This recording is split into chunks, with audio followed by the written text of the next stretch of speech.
Yo, yo, yo, what is good, ladies and gentlemen, boys and girls? It's your boy Crayola here, and today I'm bringing you just a little simple video again. This time out for Vanguard video, which is going to be going through all my settings, just showing you exactly what I'm using, what I'm finding good, what I'm finding bad, and just trying to optimize your performance in this game. Audio's nice and basic, isn't it? 100, 0, 35, 100. This is to boost the footsteps as much as possible. Footsteps in this game aren't the greatest so far, so hopefully a fix does come for that soon. Game when minimized, yep. Marker sound effects, classic, doesn't really matter. Home theater is what I'm using, just for the dynamic range that it gives in my headset.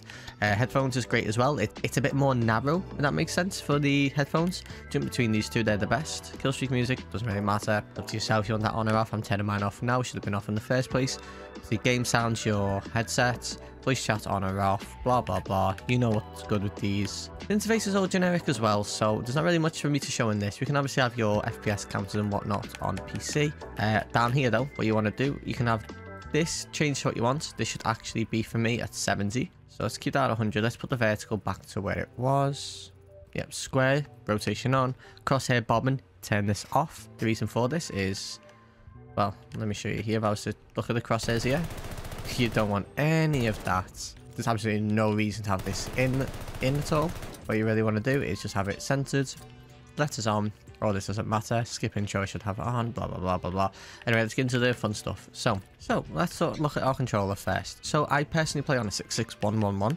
Found that just works great, but obviously it's up to yourself. If you're coming from 80 FOV Warzone and you're moving on to 120 FOV for this game, you might find that if you were to play, for example, on a 5.5, you might find that 5.5 feels a bit too fast for you now. That actually is a thing, because the higher FOV, even though your sensitivity is the same, there's more movement, so it does affect the speed technically.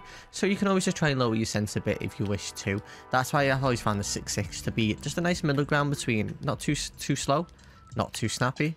Okay, after this, we can change your custom sensitivity per zoom if you wish to. You can pop this on and you can have like low zoom. This is your eye in sight. Anything less than a 2, you could lower this to whichever you want. You can have your larger ones. This is for your snipers. You can up these if you want, which I actually am going to now. That's pretty neat. That's a pretty neat quality of life change. Just do that. Try it yourself. Button layout, default flip for me. The reason I'm doing default flip is because it just means me L1 and R1 shoot opposed to me L2 and R2.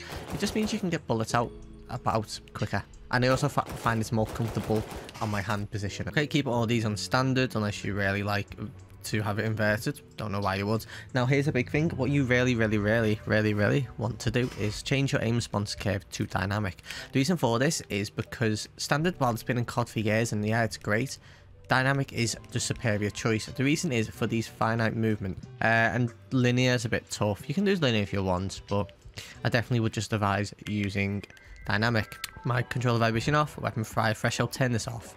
The reason is, especially if you've got trigger stops, keep this off, because otherwise you're going to struggle to use snipers, because you're going to have to put your trigger all the way down to shoot, and obviously you can't with a trigger stop. Okay, ADS sensitivity transition timing, instant. You want it instant. You want to keep it as consistent as possible. Keep it as a 1. None of these matter. ADS, no, none. Okay, here's a great one. So as you all know, rotational aim assist works on this game by when you aim at someone, you have to be touching your left stick, right? So let's say there's a target here. I would get aim assist and it would start doing the rotation like this, right? I wish I had someone I could show you with, but sadly I don't. Okay, so that's rotational aim assist anyway. There's somebody here, you move on your left stick and it allows you to keep your aim on said target. So what you can do is on your left stick dead zone, keep that on 0 for 2 reasons. 1, keeps your movement as responsive as possible, and 2, if you got any stick drift on your left stick, anything at all where you even just like that, it's just going to help you get more rotational aim assist. I mean, my friends were playing with I think 10 on the left stick. They were struggling. I got them to put it down to 0, and well, they were doing pretty damn good in our S&D tournaments. Let's just say that. Anyway, you want left trigger and right trigger dead zones at 0 as well. You want them to be as responsive as possible. Now, you don't want to do 0 for your right stick because it can seriously mess up your aim. I mean, you can see here for me, I'm not touching my controller there. So what you want to do for this is, I've already done it, but you'd max out your sense. You'd have this like high. You see if it does it, and then you keep just lowering it each time until you find out where it actually stops doing it. So for me, I believe it's actually 5 still actually does it, and it's 6 is where it stops. The reason I've done it to 3 is because it blocks the majority of it, so it's not happening too much. but it allows me 1, responsiveness, and 2, it also helps with the other aim assist type. So the other aim assist is when you move your right stick and it does aim assist slow down. So let's see, this is the target. As you drag this across, it would slow down and then speed back up again as you get past them, right? So slow down, speed back up. So if you got stick drift, you're getting it all the time. That's when I won't be touching it, and I'll be stuck on target there. So it's just a little extra tip again. Anyway, 100 for these two. Okay, now let's look at the gameplay. So target aim assist, you want on, obviously. Just 2 aim assists you want to use. Don't touch precision, don't touch focusing. Now, you can have your normal default aim assist, which is very much like Warzone. This is going to give you nice rotational aim assist, but it's also going to give you nice regular aim assist. I'll do more further testing on this if you would like me to check them out, but however, the other aim assist here to use would be Black Ops. Gives you less rotational aim assist, I've found. However, it seems to be a lot stickier when you're doing your regular. So if I was to shoot between 2 targets, it would click and then click on. So I think default's better for your SMG players.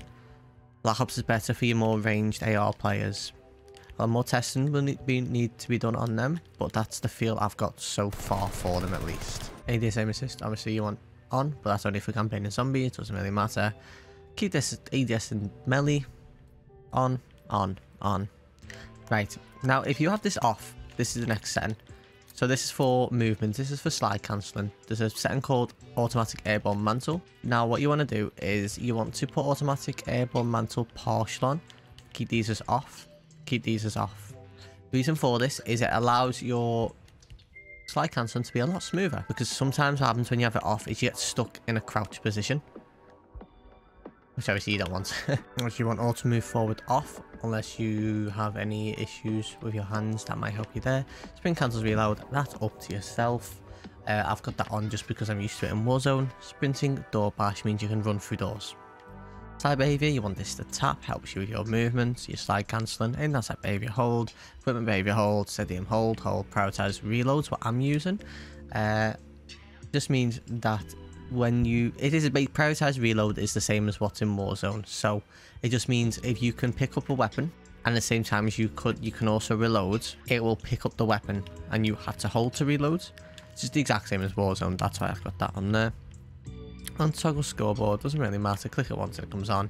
That's literally it. Anyway, let's get into these graphics then. Right, let's get into the actual graphics setting. So this is more for the PC aspect of things. But obviously there's going to be some stuff here that relate to console. So let's start on gameplay. Color customization. Put this to the third filter. And I like the third filter. The second one's great as well. Just change it to world. All it's going to do is it's going to make your game just look more vibrant. FOV, up to yourself. Have at least 100. 100 to 120 is best. I personally have got so used to 120 that I just can't go back. So that's for me, that's 120. And you always want this on affected. Camera movement, 50%, as low as possible. Off. And the video reflex latency, up to yourself. Have it at least on, possibly on and boost. There needs to be further testing for this game as it's new to make sure if the actual boost is worth it, as sometimes it's not. So if you look here, we get what 117, 118, 121 frames. Turn it off.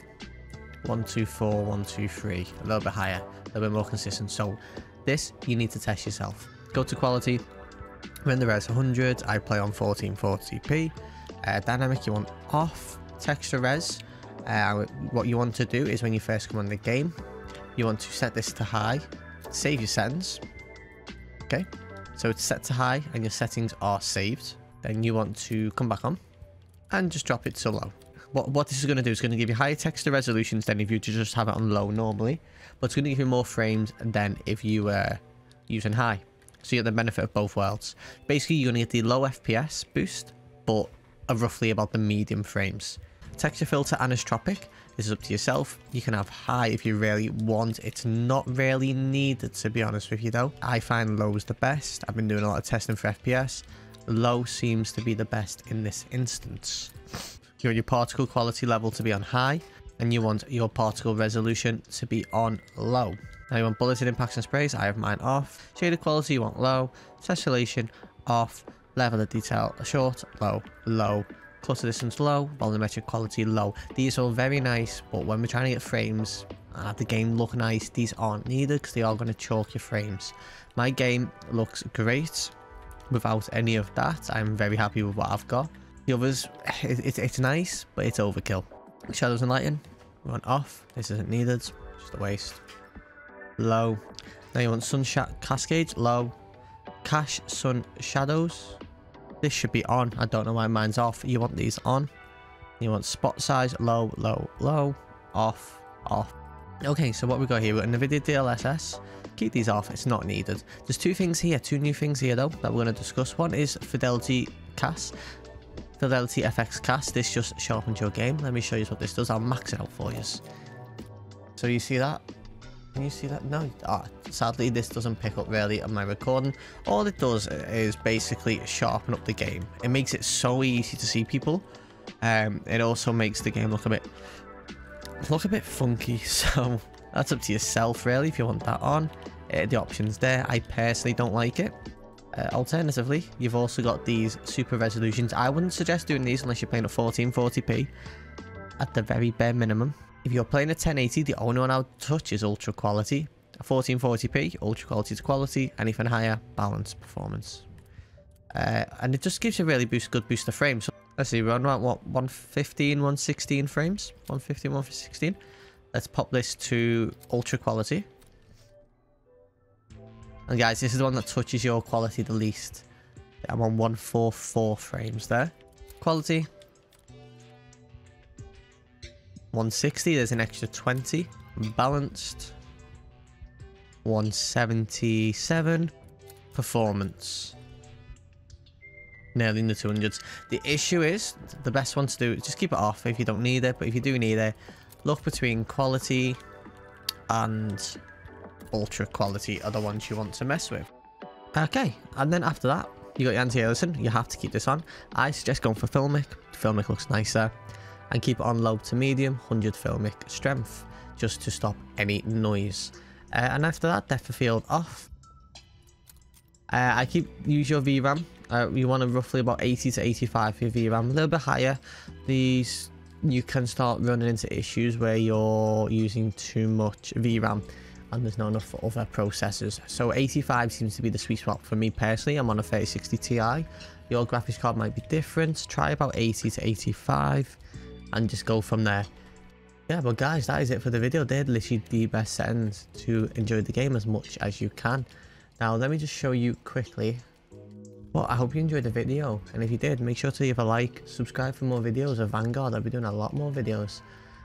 Tell me what videos you'd like to see in the comment section. I'll get them done. And I hope you enjoyed the rest of your day. Catch you later. Peace.